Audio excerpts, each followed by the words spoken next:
Streaming Data Analytics, exploring popular open-source stream processing technologies. I'm Gary Stafford, AWS Principal Solutions Architect and member of AWS's Analytics, TFC, or Technical Field community.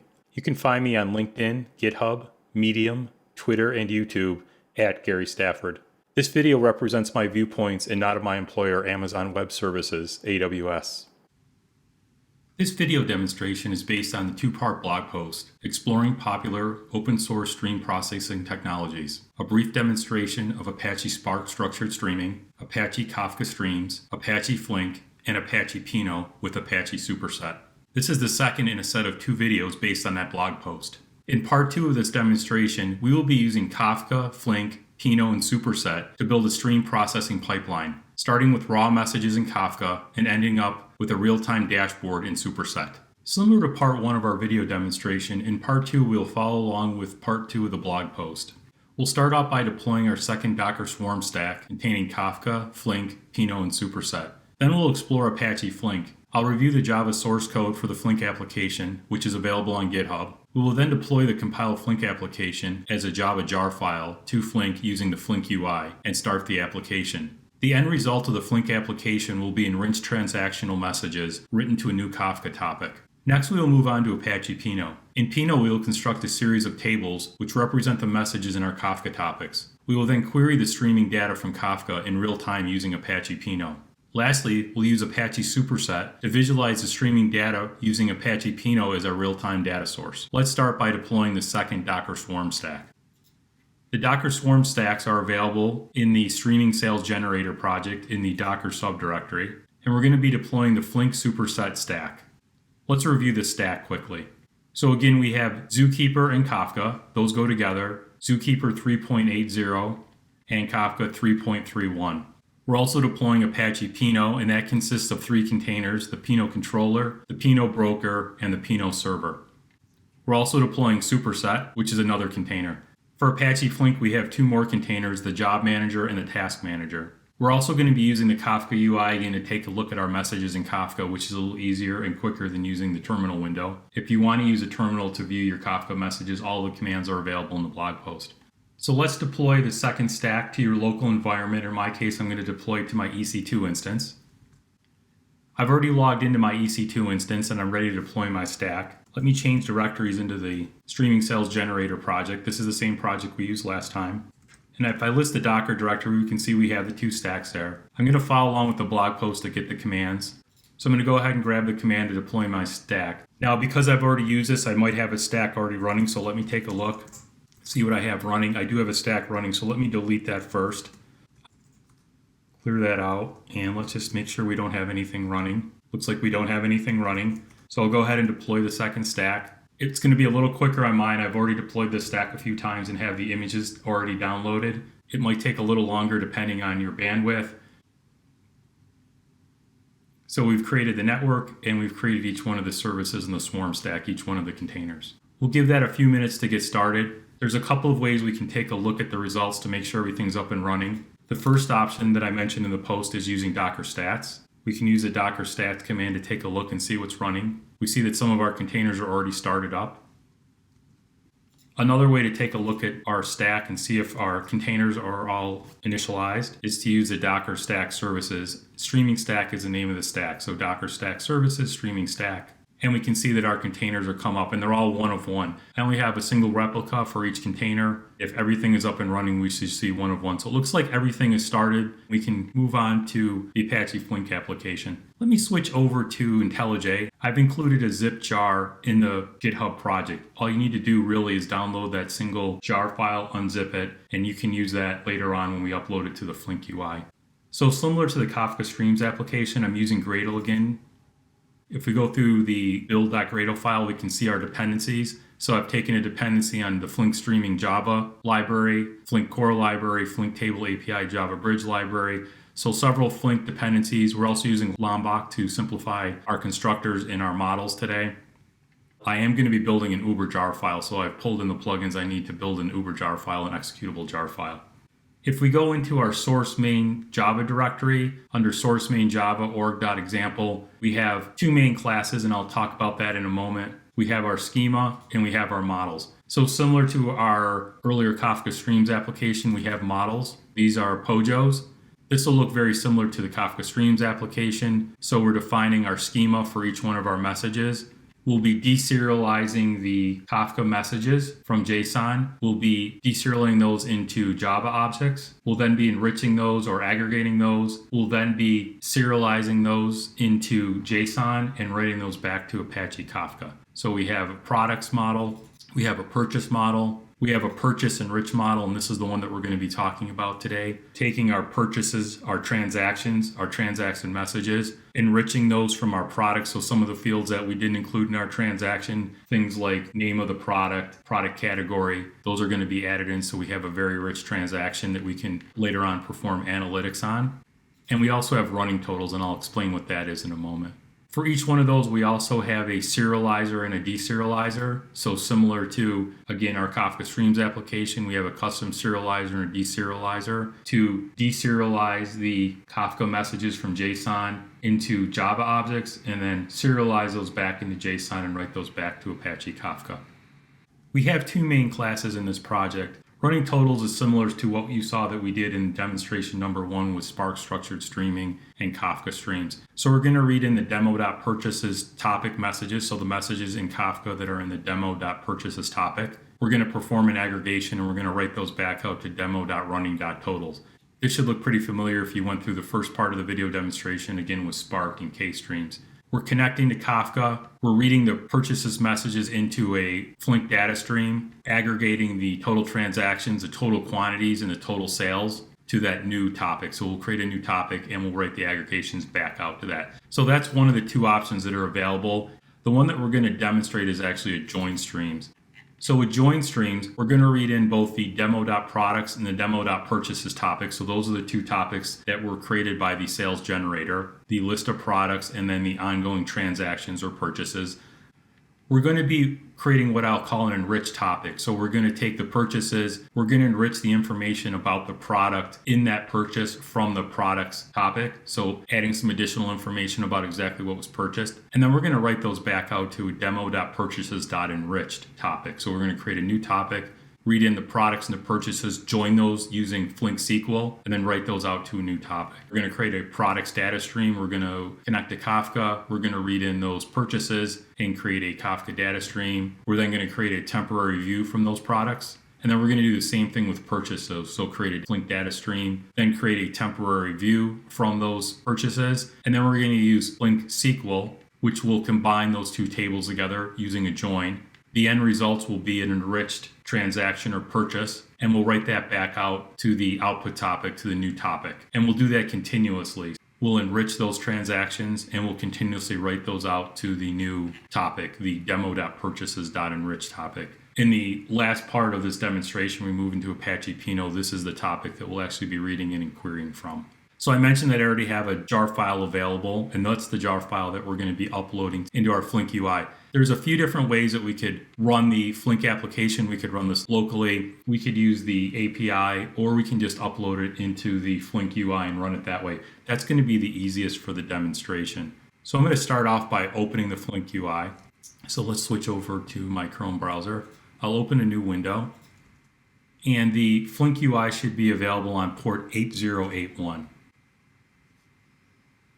This is the Apache Flink dashboard. We can see our running jobs. We can also upload jobs. We can submit new jobs, and that's what we're going to do. So the first thing we want to do is submit our job. And then once our job is running, we'll take a look at the results. So we add in a new job, and what I'm going to do is upload the jar file. Let me scroll down and find that jar file. That's going to be in my build libs. And here's my compiled file. Now I mentioned that we can run one of two main classes. There's the org.example.joinstreams, and then there's the org.example.runningtotals, and those are the two classes that I showed you. We're going to run the join streams. If you wanted to run the other one, you could simply change this. So I'll hit submit, and we'll give it a second. There we go. So it looks like it's going to start running. So it looks like our Flink job failed. Now I could have cut this out of the demonstration and gone back and fixed the problem and re-recorded this, but I wanted to leave this in to show you some of the things that can actually go wrong in this demonstration.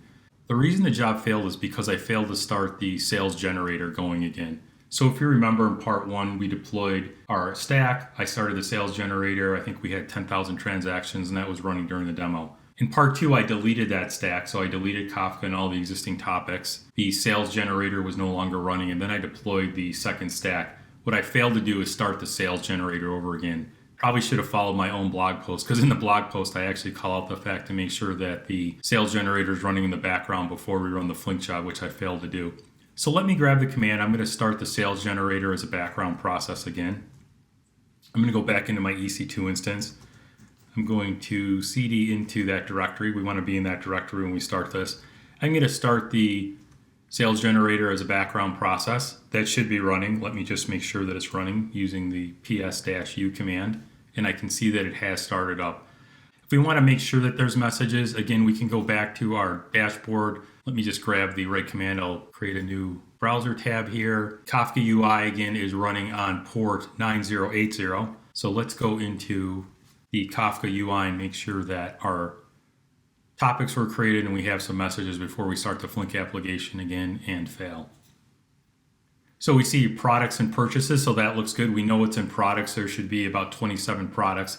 Let's just make sure we have some purchase messages. We have about 50 messages now.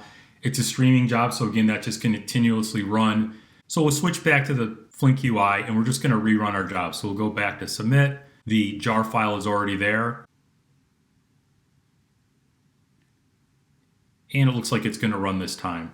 So right now you can see that it's busy at 100%. It's just catching up on those messages. We're only using a parallelism of 1. Now, some of the defaults that I set up in Flink, there are 2 slots available, so you could use a parallelism value of 2. I'm just using 1 here. We don't have a ton of messages. We just have a single stream. The volume isn't that high. So it looks like it's running. It looks like it's caught up. It looks like it read in 27 messages from the product. So you can remember we had 27 products and we're not changing the products. The sales generator is not designed to modify these products, at least right now. But we are continuously generating new transactions. So there's 78 transactions when we were in the Kafka UI. Remember, we were about 50. Looks like we're up to about 80 now. So the sales generator is working. It's writing messages to the purchases topic. And then the Flink application looks like it's also working because it's reading those in and it's writing those messages back out to our new Kafka topic. So if you remember, if I go back into our application from into the source code, we should see a demo.purchases.enrich topic now.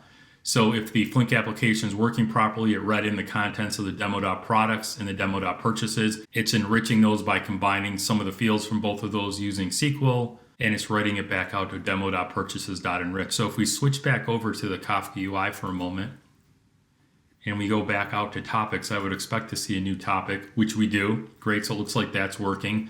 There's 100 messages, and that makes sense, right? Because there's 100 purchases. We're enriching those with some product information, and we're writing those back out. So I would expect a 1-to-1 ratio between the purchases and the purchases enriched topics. Let's take a look at those. Go into messages, and we'll take a look at one of the messages. So if you remember what the schema looked like for the transaction before, we have some additional fields. So we've combined some of the fields out of the product messages and the purchase messages. So we have transaction time, a timestamp, an ID, the product ID, but now we also have the product category and the product name and the product size. We want to run some aggregations in Pinot.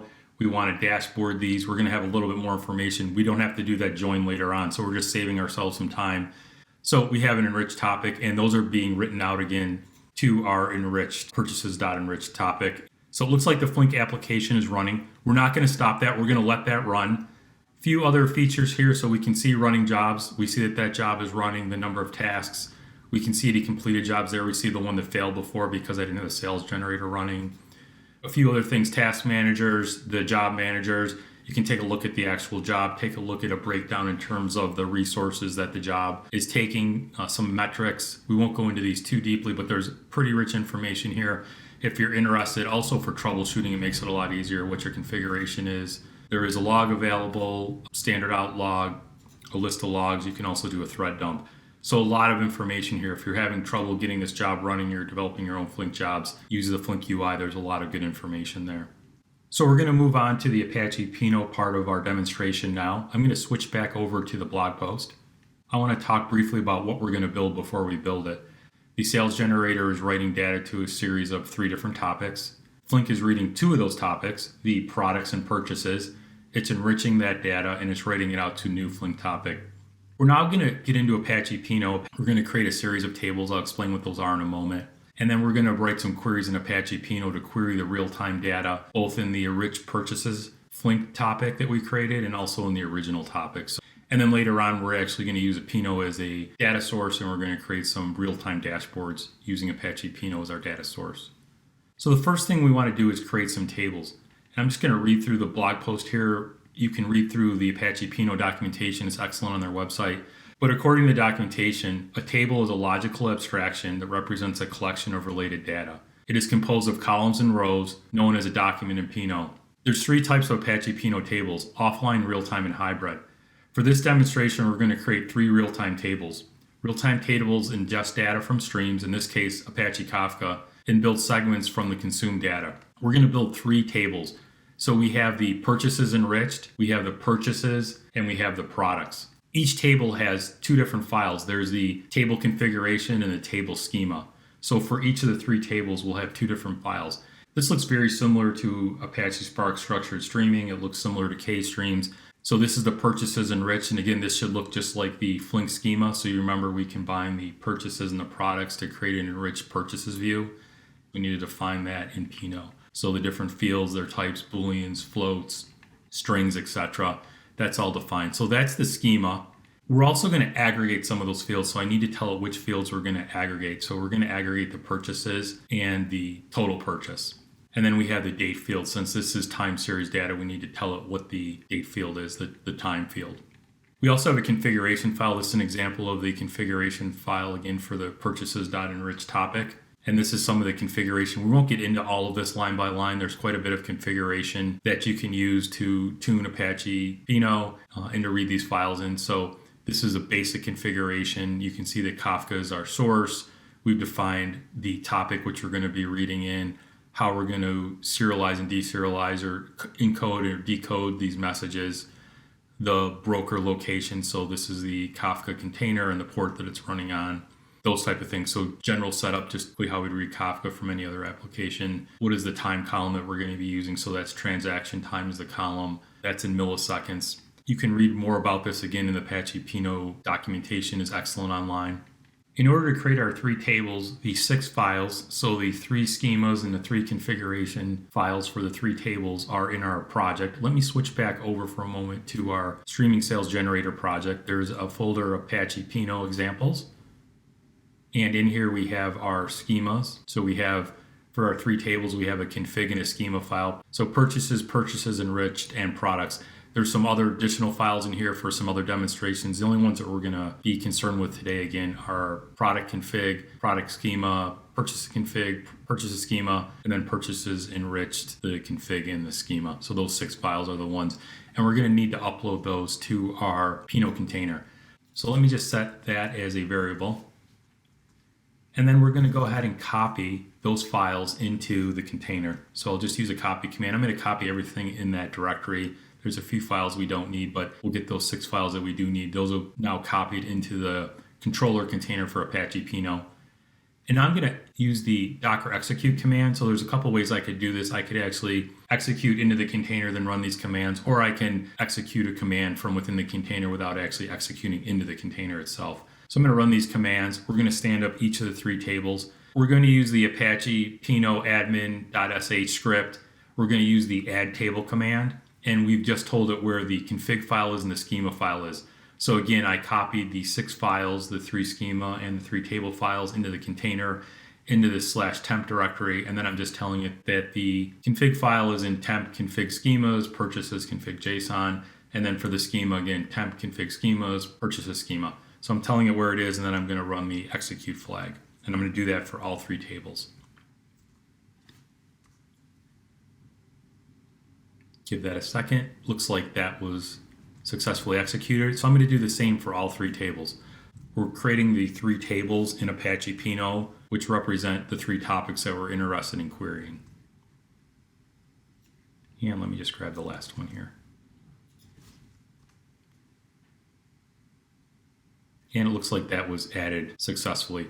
So now I would expect there's 3 tables that are created in Apache Pinot that we can use to write queries against. And those tables represent our 3 Kafka topics, of which there's data being streamed into those topics. And I should be able to write streaming queries against those topics using these tables. There is a Apache Pinot UI. Let's take a look at that and we'll make sure that our tables are stood up. We're also going to use that to write our queries. Another port that you'll want to keep in mind is port 9000. That's where the Apache Pinot UI is running on, and that was defined in the Docker Swarm stack. So if you, either on localhost or if you're running in a VM or an EC2 instance, go to that IP address or go to localhost on port 9000, the Apache Pinot UI should come up if everything was deployed correctly in the Docker Swarm stack. You can see the home screen here, and what we really are interested in right here is tables. So it looks like we have 3 tables, and that's what I would have expected.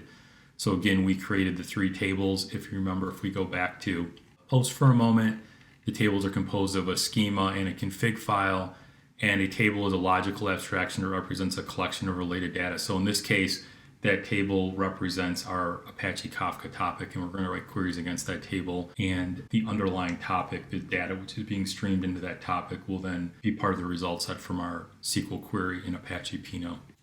So if I go back to Pinot, let's go in and look at one of these tables. So these are the 3 real-time tables that we created. Again, you can remember we talked about 3 different types of tables in Apache Pinot. In this case, we created 3 real-time tables, which reflect our 3 Kafka topics that have streaming data being created. The messages are being streamed into those topics through the sales generator and through our Flink application. The 3 real-time tables then represent those 3 Kafka topics. Let me click on the purchases enriched real-time table. So here we see the purchases enriched real-time table. We can see the table config, which represents the configuration which we uploaded. So this should include the configuration items that we uploaded. And then we have the schema over here, and this was created from the schema file that we uploaded. So we have each one of the columns, we have each one of the types of the columns, string, float, boolean, etc. And whether that's a dimension field or a metric field. So remember we had 2 metrics fields, purchase quantity and total purchase, or whether it's a date time field. And in this case, the transaction underscore time column is our date time field. So we have dimension field, metrics fields, and a date time field. So now we're going to go ahead and write some queries using these 3 real-time tables. So I'm going to switch back over to the query console. I've included several queries in the blog post, and those are the queries that we're going to be using as part of this. Let's grab the select count from purchases just to make sure that it's working. We would expect to see several hundred purchases by this time being displayed if everything's working right. So select star count from purchases again, that's against the purchases real-time table. So let's run that, and we see we have 591 documents. If we go back over to the Apache Kafka UI, we can see, in fact, that we have 596. So that looks right, 591 when I ran this query. That is a test just to make sure that, again, that the table is working, that Apache Pinot is working properly, and that we're able to read the underlying data which is being generated and written to our topic using the sales generator and or the Flink application. So our Flink application is also still running, if you remember. So we can see that here. That's still running, right? The sales generator is writing messages to our purchases topic and to our products topic. The Flink application is enriching those and writing to a new enriched purchases topic. So both the sales generator and Flink are generating new messages and writing those to topics. Those topics are represented here by the products and the purchases enriched tables. And we're able to query that. So if I run this query again, we had 591. If everything's working, I'd expect that number to be higher now, right? So we're up to 631. 632. We're actually querying the messages from Apache Kafka in real time by using SQL query. So let's switch back over to the blog post for a moment. I talk a little bit about joins. So when I wrote this post in September, version 0.11 was just coming out. There is some capability to do joins. Joins was not an option, so there's some new features. There's the multi-stage query engine, which allows you to do joins. At the time I wrote this post, joins were not available, and I believe that the multi-stage query engine is still not GA. So for all intents and purposes, it's not easy to do joins in Apache Pinot. Apache Pinot is not designed to do complex joins. We can do aggregations though, so let's start by writing an aggregation query. We have a few examples here. I'll grab this first query. So we're going to look at the products. we're going to take a look and see how many products we have. So we'll get a count. We'll get the average price of the different products, the 27 products. We'll get the average cost of goods sold for those products, and we'll get the average gross profit. So we'll take a look at the price minus the cost of goods sold, which would give us the average gross profit for those. So very simple calculation, but it'll start giving us a better sense of the capabilities of Apache Pinot. So let's run that query. We can see how quick that was, very responsive. And we come down here and see our results. So we can see that, in fact, there is 27 products, and that is how many products there are, so that's working. The average cost of each product is, if I round that off, $5.51. The average cost of goods sold is $1.98, and the average gross profit, $3.53. So it looks like that query worked. So we are able to query the products topic in real time and perform aggregations or calculations on those. So in this case, we use the average function to get the average price, the average cost of goods sold, and the average gross profit. Let's try a few more queries. We're going to select from our purchases. We're going to take a look at the purchase ID, and we're going to look at the total quantity by product ID and the total number of purchases by product ID. We're going to group those by product ID, and we're going to order those by sales descending. Highest volume of sales first. So we'll run that again very quick. Now, I have a very minimally configured Docker Swarm stack here just to make sure that it runs on my small VM, or if you're running it locally, to make sure we're not taking up a lot of memory. So the fact that it's a fairly underpowered stack and the results are coming back this quickly is pretty impressive, and it shows the speed of Apache Pinot. So we can see here that we have a list of products returned. IS02, a quantity of 73 has been sold, and the total sales are $422.46. We can see that those are sorted, and if we go down, we should see our products, all the products that have been sold so far, total quantity, and total sales. So in real time, we're reading the purchases topic, which corresponds to the purchases real-time table, and the demo.purchases topic, the underlying topic. Those are the purchases or sales or transactions which the sales generator is generating and writing to that topic. And in real time, we're able to look at 718 messages, 718 documents that have been scanned, which corresponds to, again, if we switch over here, we have right now 739. If I refresh this, 742 total messages in the purchases topic. We see that represented here, so we're able to read all of those in and come up with a corresponding aggregation for those products. So we see that here. So that looks like it's working. So let's just continue through these examples that I have in the blog post. So this is going to use the purchases enriched real-time table, which corresponds to the purchases enriched topic that is being written by our Flink application. So Flink is reading in the products, it's reading in the purchases, it's enriching those purchases with some additional product information and writing those back out to a new topic. And this query is now going to do some aggregation on that topic. So we're going to get the product ID, the product name, the product category. And again, we're going to get the total quantity of items purchased by product ID and the total sales by product ID. We're going to group those by product ID, by name, and by category. And then we're going to sort those again by highest sales first. So a little bit more complex query, not overly complex, relatively simple in the grand scheme of things, but again, just showing some of the power of Apache Pinot. So we'll run that. See how quickly that ran, and we see our results down here. So this is our enriched topic. You can see the enriched information. So we have the product ID, but now we also have the product name, the product category, the total quantity sold, 76 units, and the total sales. So for those 76 units, we generated $442.16 in sales. And again, this is in real time. So as the sales generator is running, as it's simulating new smoothie sales, those sales are getting written to the demo.purchases topic. Flink is then enriching those messages and writing those to yet another topic. We're able to query that topic in real time. We're able to aggregate the total quantity sold. So let's just run that again. So we had 76, 63, 80. Let's just make sure that's going up. So 79, 66, 84. So you can see that's in real time. So just looking at those top three values, the total quantity has increased for at least 2 out of 3 of those, and the sales volume has also increased. And we could keep running that. So you see the real power of Apache Pinot is we're able to write simple SQL queries and query data in real time from our underlying Kafka topics using these real-time tables. So that's Apache Pinot. That was kind of a whirlwind tour. There's a lot more features and functions of Apache Pinot that I'm not going to touch upon. There's also some new features in 0.11 which enhance the ability to read Apache Flink. So technically we don't need to write to a new topic and then consume that topic from Pinot. There is a Flink connector that's relatively new. It was not out at the time that I wrote this post. And honestly, I probably wouldn't change this post. I still would prefer to write that enhanced purchase information to a topic because Pinot is one of the consumers of that topic, but I may have other consumers of that topic. And therefore, I don't want to limit myself to just Pinot. So writing those messages from Flink out to a Kafka topic is still a pretty common pattern. So now we're going to move on to the last part of our demonstration, which is Apache Superset.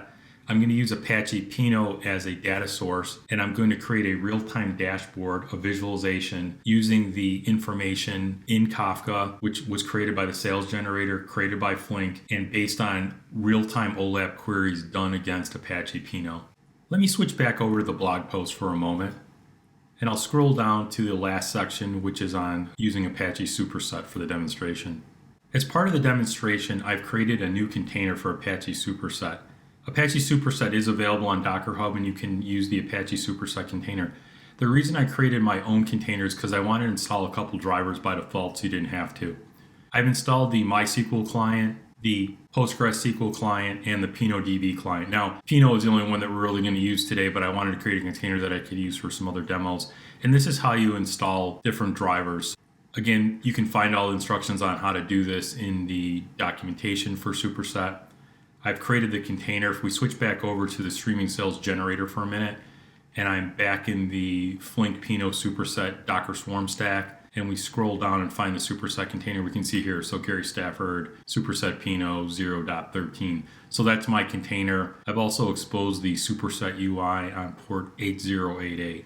So again, I created a container. The reason I created that container is in order to install those drivers that I wanted to have available for the demonstration. As of 12/18, when I did this video, I grabbed the latest Apache Superset build that was available, and then following the directions, switched over to root, installed the 3 drivers that I wanted, switched back to Superset. I built that container, I uploaded it to Docker Hub, and then when the Docker Swarm stack is set up, it'll pull that container down. It's a public container, so it'll work for you too. A little bit about Apache Superset now that we understand how it's getting installed. In order to display the real-time data that was produced as a result of our Apache Flink streaming job and made queryable by Apache Pinot, we can use Superset. So Superset positions itself again as a modern data exploration and visualization platform, and it allows users to explore and visualize their data, anything from a simple line chart to a highly detailed geospatial chart. So a few commands that we need to run on the Docker container that I've stood up. The 3 drivers are installed, but we still need to run a few more commands, and those commands are detailed in the Superset Docker image repository. So let me grab the first command here and switch back over to my terminal. Again, I'm SSH'd into the EC2 instance that I'm using to run this. Just make sure all our services are running before we get started here. Everything looks good. Let me clear that. Just going to set a variable here for our Superset container so I don't have to find that later. What I'm going to use again is the docker execute command, and I'm going to run a series of 3 commands. Again, they're detailed in the Superset Docker image repository. So the first thing I'm going to do is set up this admin user. We're then going to upgrade the database, and then we're going to initialize the database. And again, those commands are all detailed in the documentation. Nothing special there that we're doing straight out of the documentation. So let's start with the first command. Again, we're just using a docker execute command so we don't have to execute into the container itself and then run the command. So that looked like it was successful. So that's my admin user. That's the user that I'm going to use to log into Superset today. So I've created a username of admin, and then we have a super secret password here. Next command is just going to be a standard upgrade command of Superset. If you've used Superset before, you've probably run these commands before.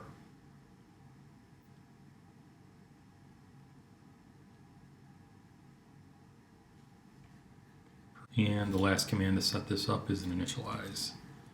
So we'll initialize Superset. Once this is done, Superset should be ready to use, and we'll log in using the Superset UI.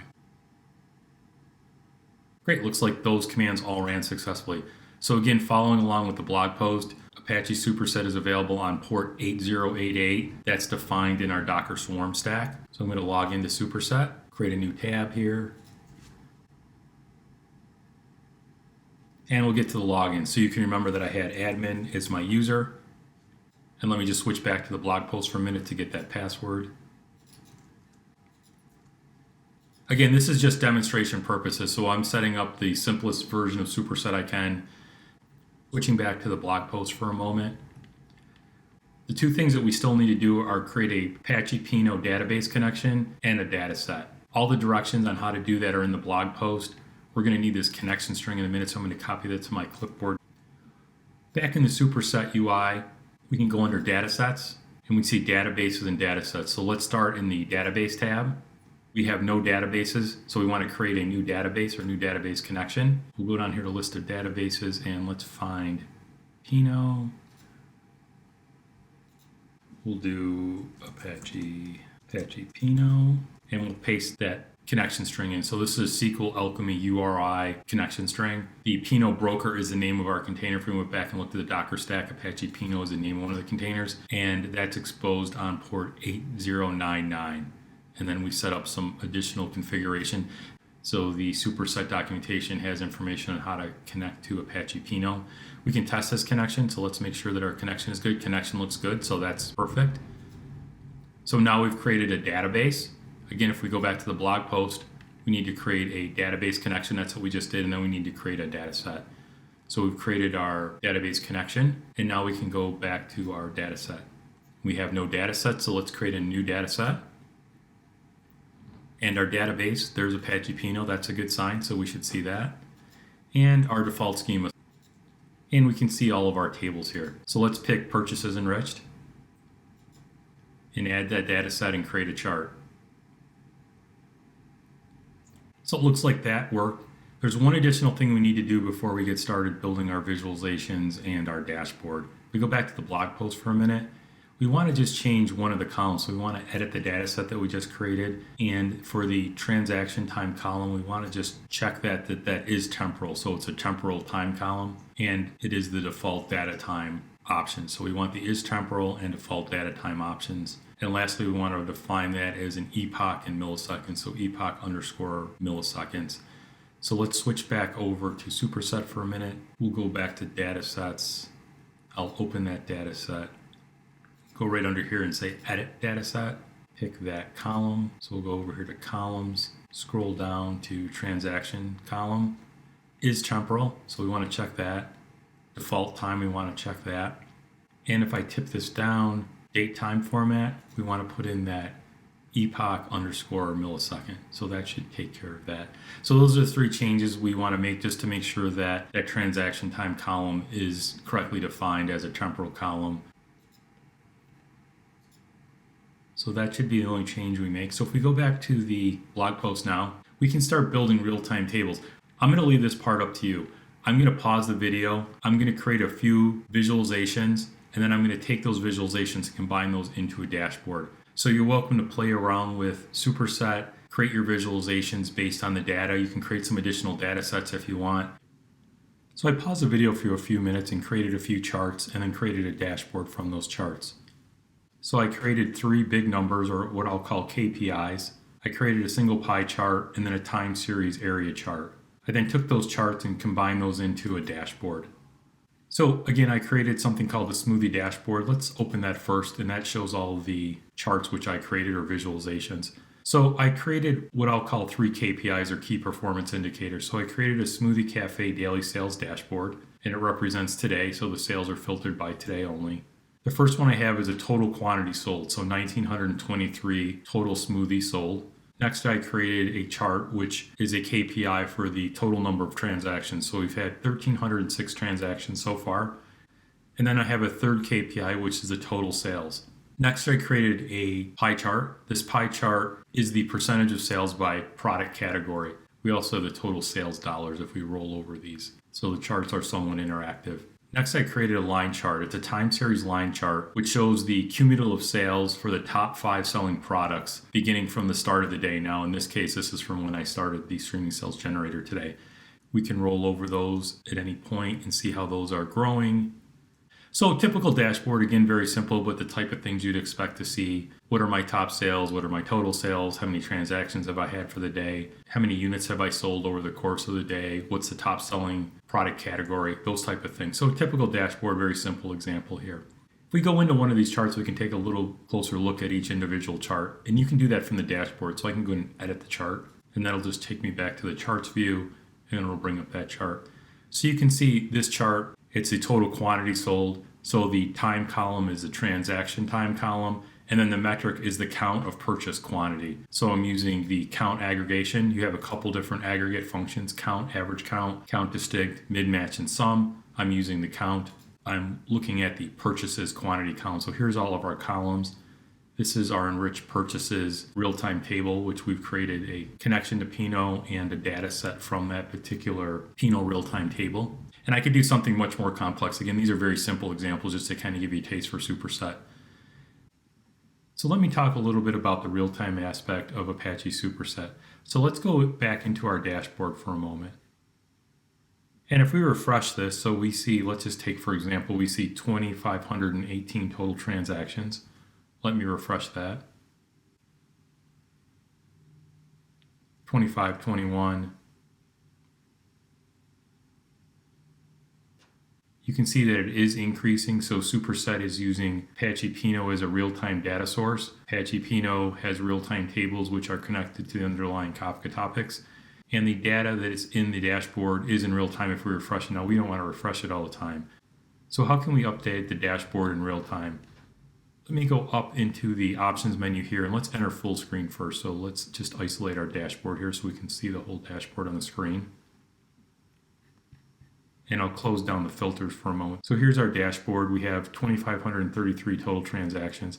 Let me go up to our options again, and I'm going to set the auto refresh interval, and this is covered in the blog post. And let's just go down and do it 10 seconds. So I'm going to change that to 10 seconds and save for this session. So 2533,